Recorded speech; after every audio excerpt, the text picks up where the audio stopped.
అందరూ తెలుసుకోవాల్సిన కొన్ని విషయాలు. అందరితో క్లోజ్గా ఉండే వాళ్ళతో మాత్రం నువ్వు దూరంగా ఉండు. 10 మందితో ఉండే కంటే ఒంటరిగా ఉంటే చాలా మంచిది.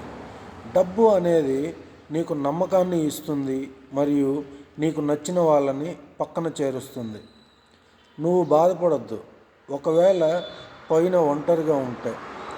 అదే కింద ఒంటరిగా ఉంటే బాధగా అనిపిస్తుంది. వినయం, విధేయత అనేవి చాలా అరుదుగా ఉంటాయి. ఒకవేళ అవి నీలో కనిపిస్తే జాగ్రత్తగా ఉంచు. వేరే వాళ్ళను నమ్మే కంటే మొదట నిన్ను నువ్వు ఖచ్చితంగా నమ్మాలి. అసూయ అనేది ఉంటే నమ్మకాన్ని కోల్పోతాము. అందరూ నీ ఫ్రెండ్స్ అని మాత్రం అనుకోవద్దు. మర్చిపోవద్దు నువ్వు ఇప్పుడు ఎంత క్లిష్ట పరిస్థితిలో ఉన్నావో.